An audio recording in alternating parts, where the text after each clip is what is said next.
So, These trees are really strong. welcome back to BroBryceGardens. Last week we talked about some above ground flowers, gardening beds, and this week we're going to talk about some PVC trellises. Here we have a pretty nice little trellis. Tell us a little bit about what you wanted this for and why you chose PVC. We had some extra PVC laying around from another project experiment. We had beans growing across here, and every day, I think almost every day we used to get the beans and pick them. Sometimes Awesome. we'll eat them too. Yeah.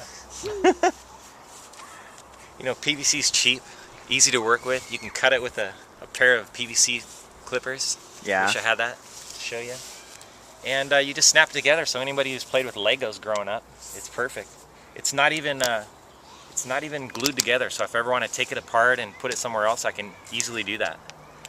So how'd you get this to stand up so sturdy in the ground?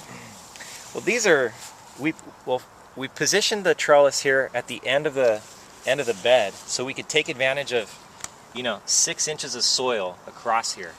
I didn't want to waste any more soil space on the beans or the peas. So we put it here so that we can grow it out of the bed and only use part of the soil here. Yeah. We've attached the PVC pipes here with a couple clamps into the end, and then it just comes over and it's sitting on some rebar that's been pounded into the ground. Sweet. So it stays just rock solid in there. Nice and stable. We just wound some twine, made a grid of twine, and it's worked great for beans. So the twine seems to be kind of dual purpose in that you're using the twine to hold the PVC together. At the same time, you're also giving the beans a place to grow, right? It probably does offer some stability to the PVC. I don't know how much, but it's, some, for sure. So, and you didn't have to use a heat gun or anything to bend these. They just, you just bend the PVC for your whim and pleasure. It's been pretty flexible. This trellis is a little bit more flexed and has not broken. Yeah, we have another one over here.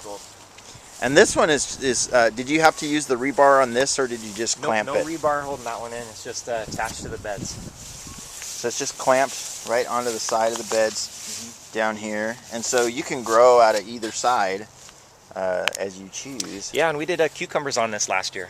Yeah? And so we had cucumbers growing all the way over the top. Again, I like it because it's only using the end of your garden bed. If I let cucumbers grow in the garden bed, they take up a whole big area as they spread out. Right, and it's a lot of valuable real estate. Yeah. So we get them growing in that, get their roots in the nice soil, and then bring them out of the bed. And do you have to guide them up there, or do they just kind of do it themselves? I do. I tie them up. I tie them up to wherever they fit. Just little, cheap twine, and I'll just tie up the little sprouts as it's going. Keep tying them up. And the cucumbers hang down. It worked great.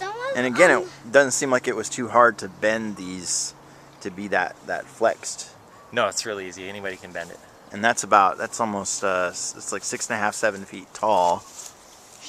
That's pretty cool. It's also small enough that you can reach the whole thing. And you're a little taller than me, so it's probably a little more manageable for you. What's that? No, we do. Lots of blackberries. Yep, there's lots of blackberries. Anyway, so just so you know, last time I checked, I think PVC for 10-foot stretch of half-inch PVC, like he's using here, I think it's something like $1.68 for a 10-foot stretch of it. Super cheap material.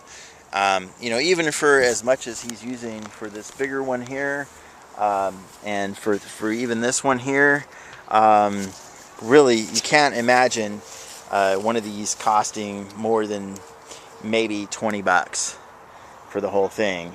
Then plus whatever twine and secure, your rebar, how much does rebar run you usually? Yeah. I don't remember. You get most of it from salvage, or? No, I think I bought it at Home Depot. Yeah. So, you know, probably the most expensive part of this whole project would be the rebar Definitely. itself. Definitely. And then, you know, you have the clamps here, which are going to cost you a little bit. But comparatively speaking, the bulk of it being the PVC is really the cheapest thing in the world to make this stuff out of. And I've heard tell of people having structures like this up for, you know, 10 years, and the wind can't seem to take it out as long as you have it secured together. And, you know, you may have to replace the twine and stuff every once in a while because it's going to get weathered, whatever, but the PVC is going to hold up.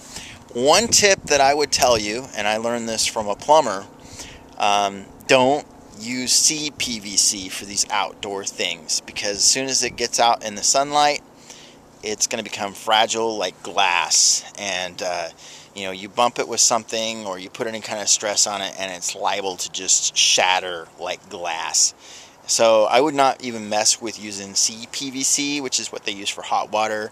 I think maybe they use it for gas too, but just don't even mess with CPVC as far as these outdoor type projects go.